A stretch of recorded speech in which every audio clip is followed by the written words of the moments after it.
Grief Karga said you were coming. What else did he say? He said you were the best in the parsec. Bounty hunting is a complicated profession. You are a Mandalorian. Your ancestors rode the great mythosaur. Your name will be legendary. I don't know if you heard, but the Empire is gone. We have you 4-1. I like those odds. Hello and welcome to Mandalorian Minute, a show about The Mandalorian on Disney Plus. I am Travis Fishburne. I'm Dustin Meadows. And this week we are going to be discussing Season 3, Episode 4. I don't know why I said it like that. Chapter 20, The Foundling. Because this is a chapter thing. They've stuck with that since the inception, which I wondered if they would do, and seems like it's going to happen until Here we are. we're at like chapter 120 or however long this goes. But yeah, good to have you back, Dustin. You Good to be informed back. me that you were behind by a few weeks up until today. So, real quick, how did you like last week's episode? It was good. I was not expecting them to do the episode 3 Last of Us Divergence that they did, but I wasn't mad about it. And I also I think I'd heard people mention it a little bit, and then when I saw Dr. Pershing in the intro, I was like, oh, okay, so we're not going to see much of Mando this episode. Got it. But it was cool, because I don't think we've seen like that amnesty program before. Like that was pretty new. And that was a really cool like post-Empire concept to see introduced. So yeah, I dug that episode, and we got a really cool dogfight out of it at the beginning. Sweet. Yeah, I know. I agree. I love the dogfight at the beginning. I love both bookends. Yeah, and specifically that opening, which I think might be the best action in the show, period, up to this point. Yeah, it was a really solid action sequence. I was initially a little bummed to see the shift from that, but like after we were with Dr. Pershing for a couple months, I was fine. Yeah. But yeah, it was a fantastic action sequence to lead off that episode. I am being informed via Facebook that our frame rate is too low. Facebook is now being run by Ong Lee, apparently, because nobody cares about higher frame rate. Facebook, go. Yeah, get out of here, Facebook. What are you, here's the the frame thing. rate police? Yeah, Facebook can fuck off. Yeah. We're going to be pulled from this site, and I don't care because Facebook really pissed me off this week regarding this particular episode. Yes, and I'm pretty sure literally after you texted me, I think 2 hours later, I saw the exact thing that you were talking about before I got to watch this episode. Yeah. So spoiler for this episode, people on Facebook, because that's they'll just clip this out for you. I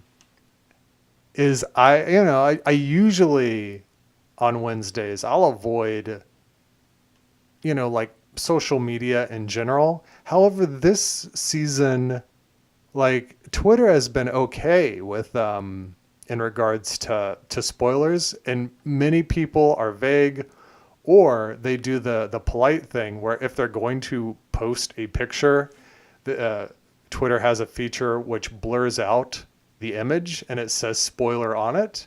It's like, yeah, all right, that is a nice courtesy to people who, do not, like if we're on the East Coast, it's 3 a.m. and I'm not watching an episode at 3 a.m. I'm going to wait until the next day. But apparently Collider did not care, and they just posted a picture of the spoiler for this week, Ahmed Best, showing back up. And I was like, I didn't even like really intend to open the app. It was, just like kind of like out of habit, like, oh, whoa, oh God. And then I was he accidentally lapsed into the old doom scrolling routine. Yeah, and I was upset both at Collider, the app, and myself for even still using it. So I have since deleted it, and I will only be using it for like work purposes. Fuck this You're a website. stronger man than I. Yeah. All right. That being out of the way. Otherwise, I really loved this episode. I loved how quick and brief it was. It's the shortest episode of the season. Yeah, I'd say this one flew. But it's very dense in terms of what it's got in it. And yeah, we can start getting into that because the episode opens with we've got all the Mandos training on the beach, right where the dinosaur turtle is gonna pop out and get them. Where they know danger lurks at any possible moment. They've learned nothing since 3 episodes ago. Yeah, which comes back into play like literally within minutes. It does. So we see all the Mandos going through their training routine, and then who else do we see training? We see this guy. We see a little Grogu, and it appears that he's using the Force to push rocks around. I'm like, oh, that's classic Star Wars Force using rocks. No, it's not a rock. It was a rock lobster. No, it was a rock crab. It was a rock crustacean of some sort. It absolutely was. And so he picks one up. There's a creature underneath. Mando's like, "Come on, we got to go. Quit messing around with this. We got to go get you training." And when he gets up, we see that they were all like crabs, like surrounding him. And it really, between that and the Purrgil thing earlier this season when he sees them in hyperspace, and at the end of Book of Boba Fett where he has a moment with the Rancor, it seems like they're really painting Grogu as having a connection with like living creatures in a way, which is interesting because that is also the same like Force quality that Ezra Bridger has. And interesting. The thesis statement for Ahsoka is finding Ezra Bridger, and it's like this is going to be interesting if Grogu plays any part in that, considering they seem to have that in common. Yeah. And so then we move along, and then Mando's like, we're gonna set you up, and you're gonna do a duel with this other kid. Yeah, old Ragnar Vizsla. Ragnar is who we find out that this kid's name is. Which semi-related. Jimmy Kimmel's nephew, I believe. That's Wesley right. Kimmel. Yeah. Mm-hmm. Jimmy Kimmel's nephew plays this kid. Yeah. Thanks for not being famous, any of my relatives, and getting me in a Star War. Exactly. Yeah. So this, this is fun. They put the gauntlet on him. Classic Mandalorian looking gauntlets that Grogu gets to use, which he's using for the first time. Has never practiced. They also look huge on him. Like, how is it even going to work? But it ends up working. And they don't even teach him how it works. No. He just figures it out. Yeah, like no practice shots at all. Yeah.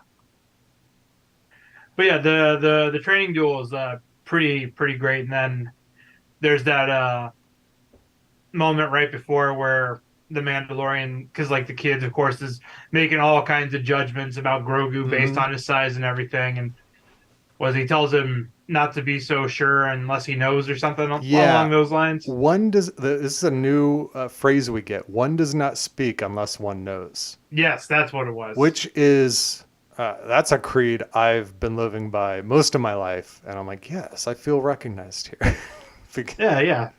Right out of Glengarry Glen Ross. You don't open your mouth until you know the play. Yeah. Coffee is for closers only. That's right. Where did you learn your trade? Yeah, so that's a new saying that they got, and it's said several times afterwards. We get to see Grogu do, the Yoda Attack of the Clones spin. Yep, like, the Yoda pinball move. Just like Ragnar's Count Dooku. Yep. That was fun. And then he gets him with 3 shots right away. Yep.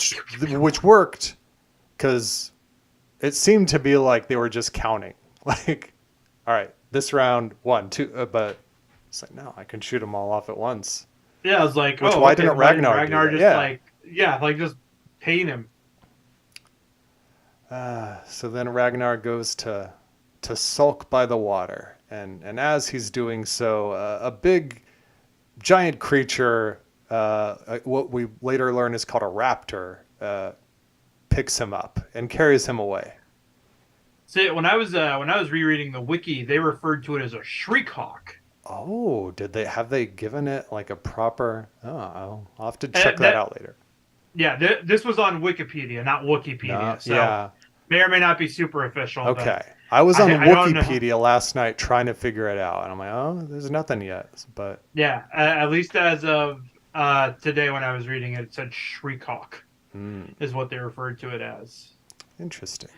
Which is an accurate name. It is definitely a bird of prey, and it makes a loud, piercing noise. Yeah. So both apply here. So it picks him up. They try to follow, but the jetpacks only get them so far. Yeah. And they're like, all right, well, the kid's dead. But no, we see Bo-Katan riding off in the sunset after it. Cut to title. Really sweet visuals. I love the ships being silhouetted by the sun. We see that. There's a really great shot in The Force Awakens of that with the TIE fighters. Yeah. Yeah. Awesome. Oh, wait, there was one thing we completely skimmed over. Mando is redeemed now. He is.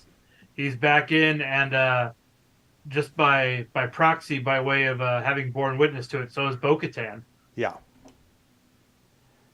Which I imagine will probably be fairly important coming down the road. Mm-hmm. Yeah. They force her into it. They're like, hey, you're part of this now. Yeah. So then Bo comes back and she's like, all right, well, it's got a nest and we can go get to it. And they get a group together.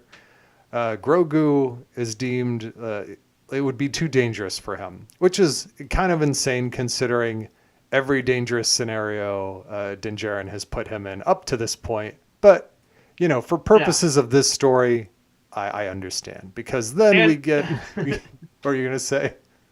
I was going to say, I mean, considering we've seen him single-handedly drop creatures 3 to 4 times the size of this Shriekhawk. Yeah. Like, on his own, Grogu has taken down the guys from the Mandalore episode, the Amaleits, the whatever. I just keep calling them Morlocks. Yeah. Yeah, those.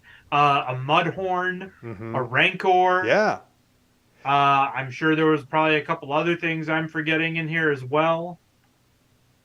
It almost single-handedly took out Cara Dune.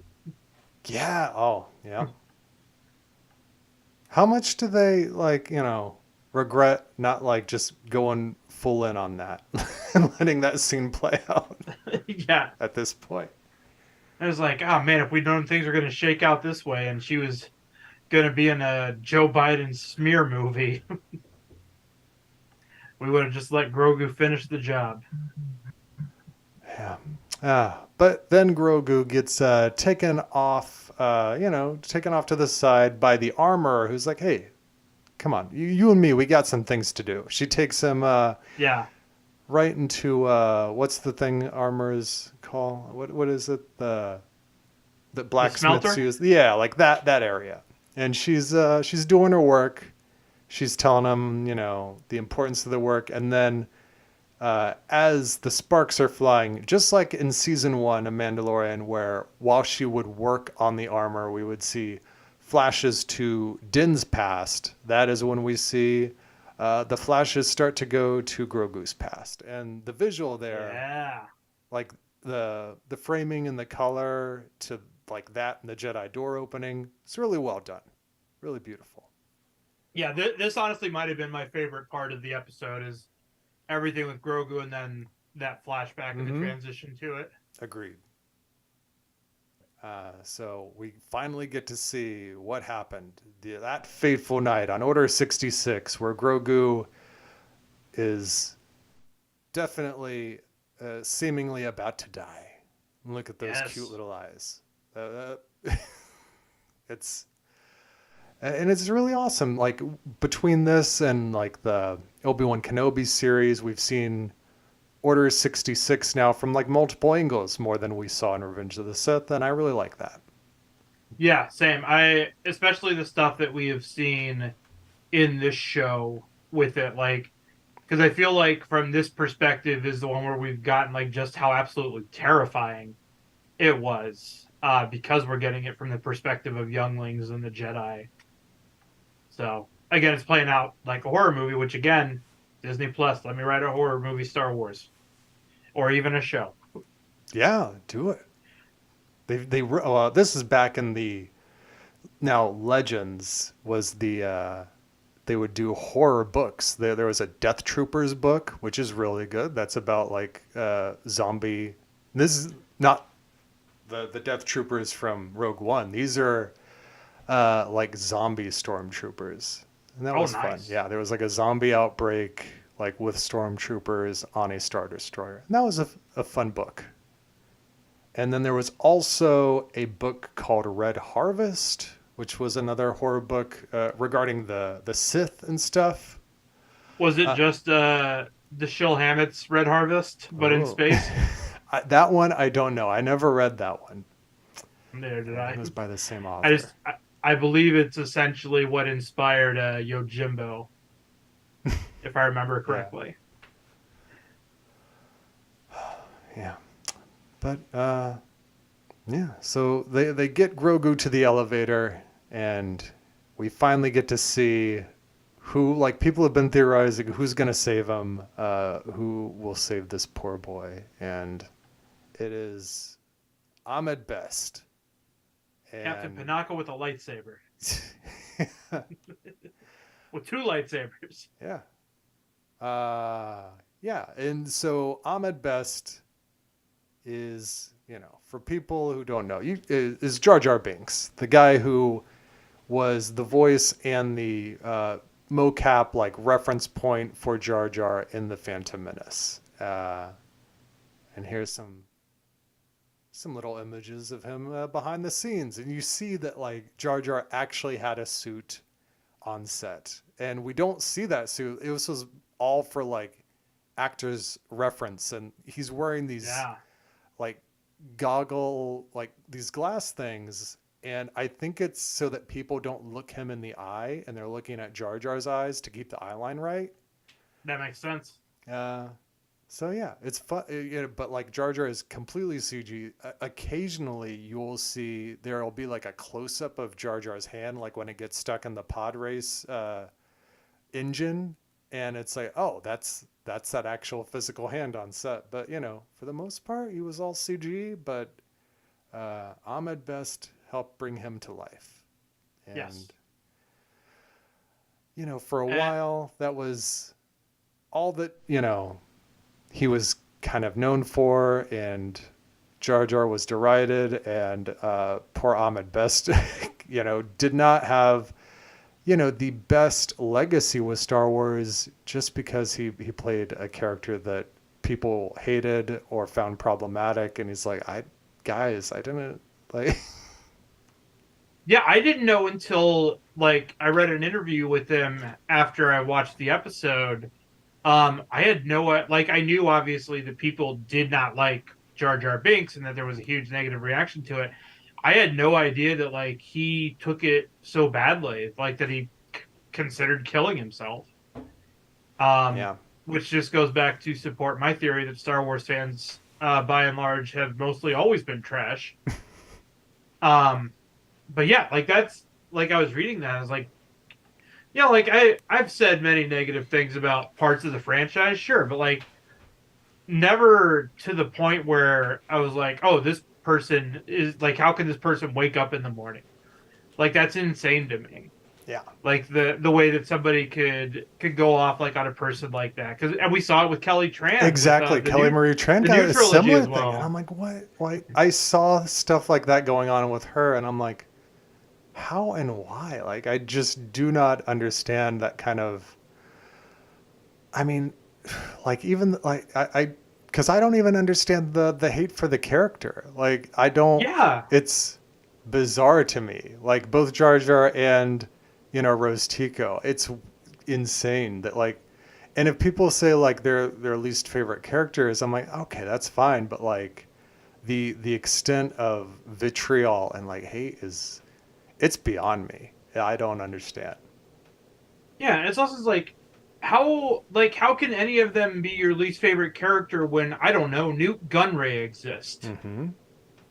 Or any like just the battle droids who are just Looney Tunes, like, or and again, even then, like how can you dislike them to the point where like you're literally like you're just foaming at the mouth about it? Yeah. And yeah, attacking a person who thought that they were getting like the opportunity of a lifetime, and then is like bullied off social media. Yeah, like it. If I played the most hated character in the history of Star Wars somehow, at the end of the day, I will have still been in Star Wars. Mm-hmm. Like, It's like Jackie Gleason, not old school Jackie Gleason, new young Jackie Gleason who played Joffrey in Game of Thrones. Yes, he was like always Gleason. Talked about like people on the street, like telling him how awful he was. But that's different, like, because I think that was a character you were supposed to hate, and he played it so well that like I think you have to, while that is awful that people cannot differentiate like real life and actors. Yeah. That speaks to like, oh, I did my job well. People hate me. But that's that's even worse because like that's a kid. Yeah. Like that's insane. Like how broken is your brain? Like Joffrey in the show sucked, and it was because Jack Gleason was such a good actor. Mm-hmm. Like if I ever ran into him, I'd be like, "Hey, you are amazing in this show, and I hope that these nerds don't bully you into essentially quitting acting," which is exactly what happened. He did, yeah. I mean, and we saw it with Jake Lloyd too. Yeah, Jake Lloyd as well. Jake Lloyd has had a lot of issues as of late, and that's and that you can. Who knows? Like there are always different like aspects. There's never one particular reason, but you can probably trace a lot of what he's gone through back to not like his experience making the movie, but I think experience afterwards, Yeah, the fan backlash. And the thing that frustrated me the most about seeing the Ahmed Best spoiler is like everybody was supposed to write, I was like, oh, Ahmed Best gets like a redemption. I was like, redemption from what? Because he played a character that a bunch of people very vocally didn't like that. That's not, like he doesn't need to redeem himself. Like he did his job. He showed up and played a memorable character. Like I want to punch every single person that's spinning it that way. I think the redemption. I think most people like nowadays actually do embrace and enjoy Ahmed Best. I think the redemption is not for him playing Jar Jar. I think the redemption is giving him something with a lot of gravitas and like importance in giving him an opportunity to like have this as a moment, the redemption being how he has been treated by the public, I think is more the redemption. Okay. that I'm okay with then. If that's the angle, I'm fine with it. Yeah, I don't. But also, I still stand by Star Wars fans. The majority of you can go kick rocks if that's your mentality. Yeah, and so I don't know, Dustin, if you were aware that Ahmed, a few years ago, he was brought back into live action. He played Star this Wars. character. Yes, to play. I did read something about that. I've not seen it, but I saw that. I was like, oh, that's really cool. Yeah, the Jedi Master Kelleron Beck for the Jedi Temple Challenge, which my kids Jedi were actually Master... into, and they watched, like, my son watched every episode of that, where it was like Legends of the Hidden Temple, Star Wars. Okay, style. I was going to ask if that's what it was. It was. Nice. Jedi Master Belloc. Yeah, it was very, like, the thing about the show is it was very repetitive, though. It was always like, similar things every week. They didn't, like, change up the obstacles enough. I mean, that was also Legends of the Hidden Temple. They had like 5 games and then the temple at the end. Mm-hmm. This is true. But no, it was an awesome concept, and yeah, and it was a great sequence too. Like the action was great. I'm trying to remember, like, because he did the thing that I like doing in any Star Wars game where you're a Jedi, where you just force push an enemy off of a high surface. Mm-hmm. Yeah, he does that to several clone troopers. Yeah. Is that something we've seen in live action? I can't remember. Because I feel like Jedi usually don't throw people off of the edge of things. Like, in live action, I'm trying to think if we have seen even in, like, the sequels, if that's happened. Yeah, I don't know. I can't say for sure. But, like, yeah, that's another fun thing you get to see him do. Yeah, like if I were a Jedi, like anytime somebody came for me, I was like, that's just my go-to move. I was like, oh, I'm going to push you off the edge of something that's hundreds of feet in the air. Problem solved. So he, he makes a daring escape with Grogu from the Jedi Temple, which we see burning like we do in Revenge of the Sith. I meant to create an image of the two of them side by side, but this is just the episode. Still looks great. A lot of the, and then we get to go into this crazy sequence of high-flying adventure a la Attack of the Clones, and, stuff looks, just as good as it did in movie theaters back in 2002 and 2005, and, and in some ways even better.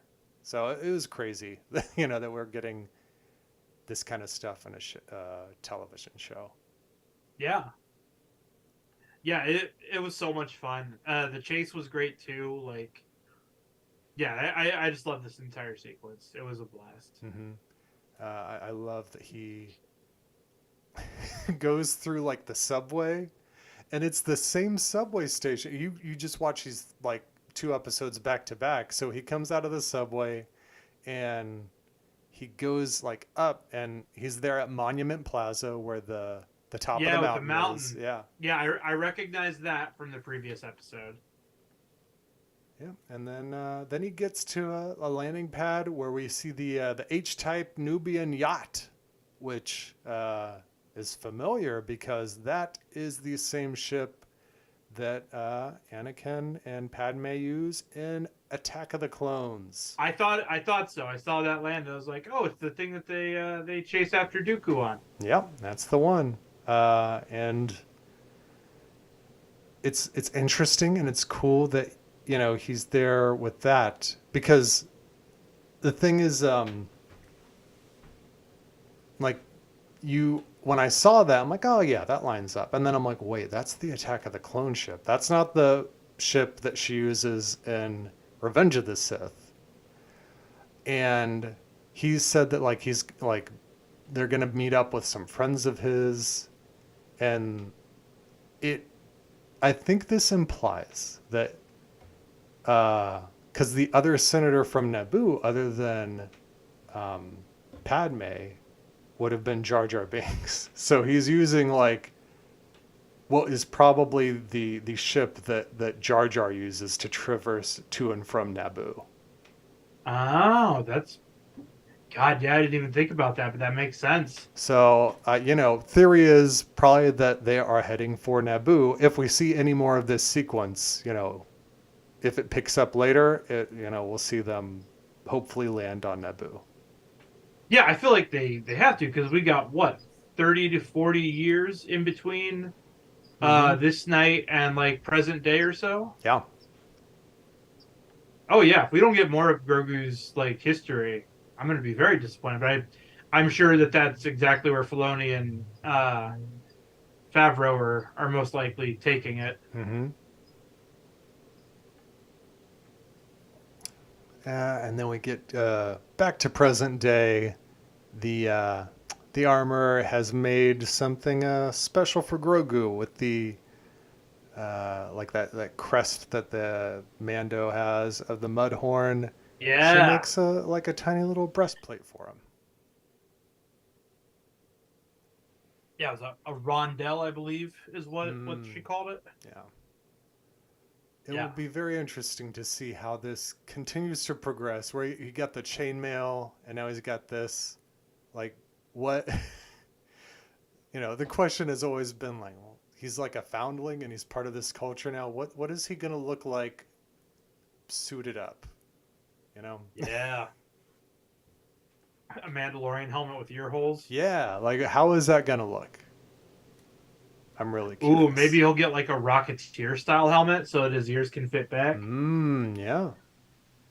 And just like build, yeah, that would be interesting because they, like there were the Mandalorians, the followers of Darth Maul who were Mandalorians, and they put horns on their helmets. Oh. So, be cool to see the eared ones. Yeah, give me a bunch of different kind of Mandalorians, just like it's the Warriors or something. Yeah, like that. Like just like in the Alien franchise, every time the xenomorph comes out of like a different host's body, it physically resembles that. Here's our dog xenomorph. Yes. Here's our pred alien. Give me a baseball fury Mandalorian. I'd be up for that. And then we get back to the mission of saving Ragnar. Yes. They're all around the campfire, and Bo-Katan gets to eat her meal by the fire because she's leading, and everyone has to go take their helmets off in shame elsewhere.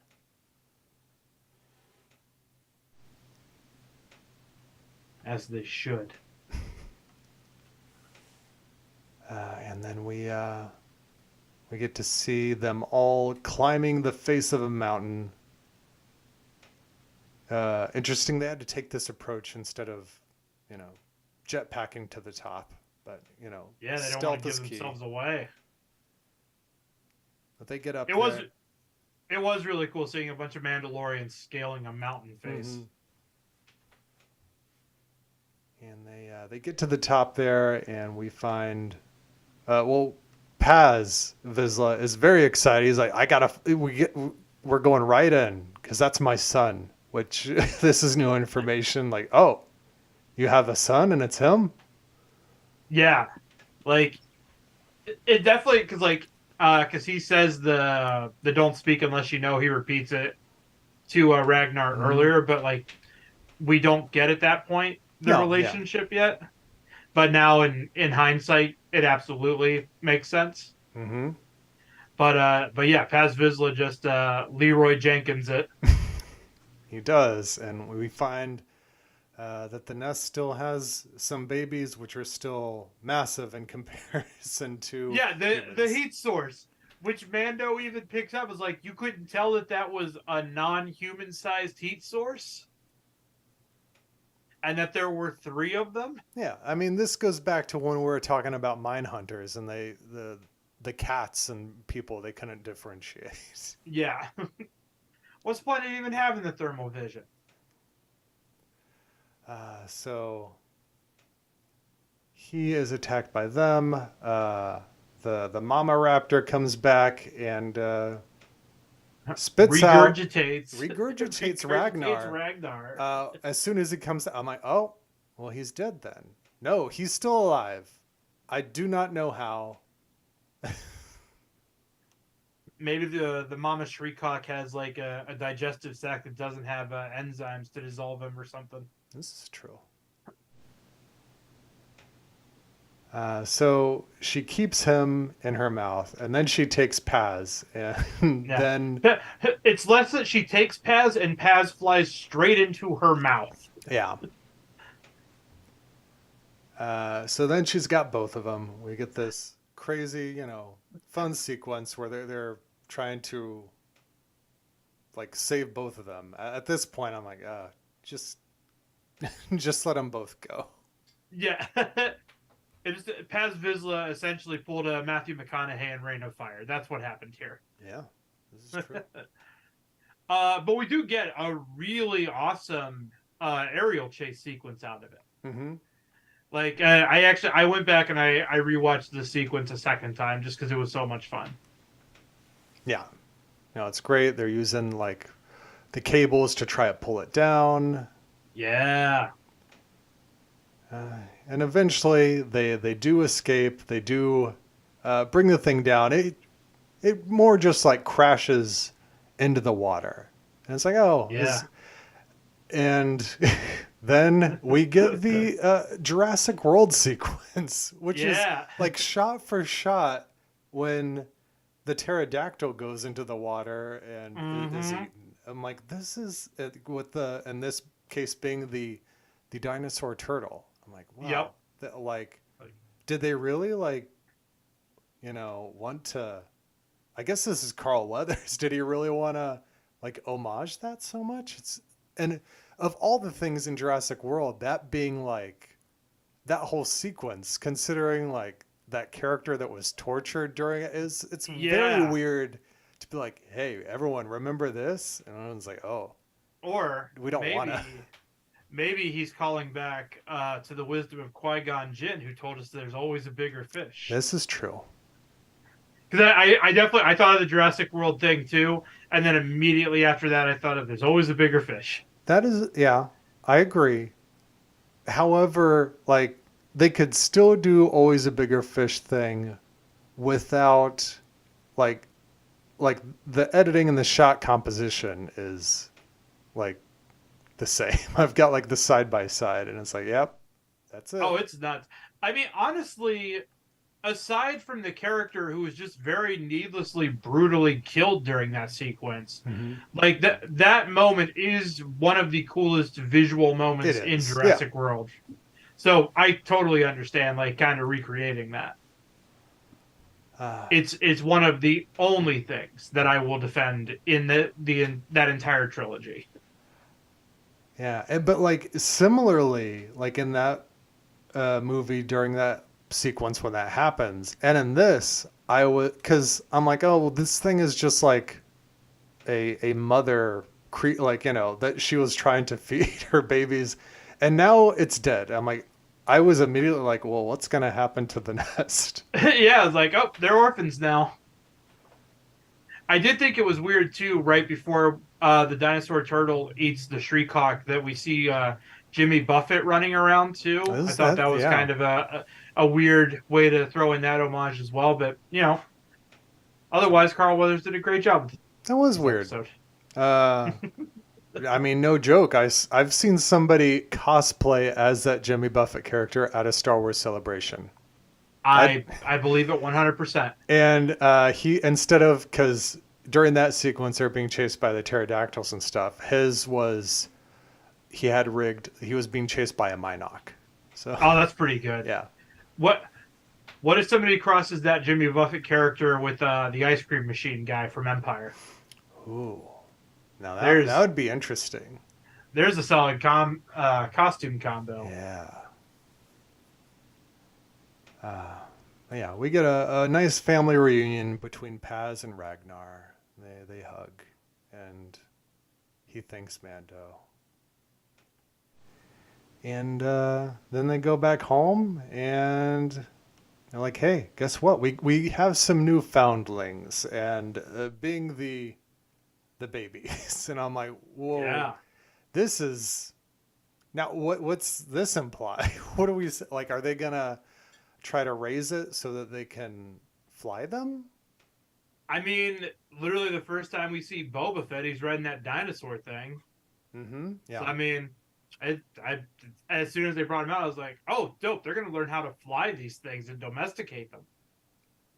Yeah. They're going all Avatar up in here. As I saw them coming down the ramp, I'm like, whoa, like, what was the... I mean, as cool as it was, I would also have been very interested in seeing the sequence where they get them on board Bo-Katan's ship and the whole flight there. Yeah.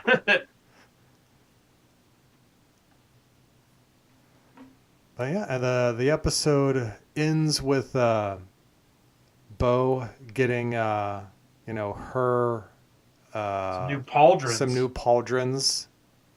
She gets the mythosaur. She's like, hey, is it cool for me to do that? And the armor's like, yeah, anyone can do that. This is the most basic tattoo you can get. So yeah, this is the default template for your create a character. yeah. Yeah, she gets one mythosaur and one night owl. Mm-hmm. And or one fly by night if you're nasty. yeah. But she tells the armor, she's like, hey, can I tell you something? I saw one. And the armor's like, oh, that'll bring you good fortune. And she's like, no, you don't get it. It wasn't like I didn't smoke some peyote and have a vision. Yeah. I really saw it. I was like, yeah, how can you be this dug into the way, but you don't believe something like that? Yeah. And then she's like, no, but it was real. And then the armor goes, this is the way. And Bo's like, all right. Like, yep.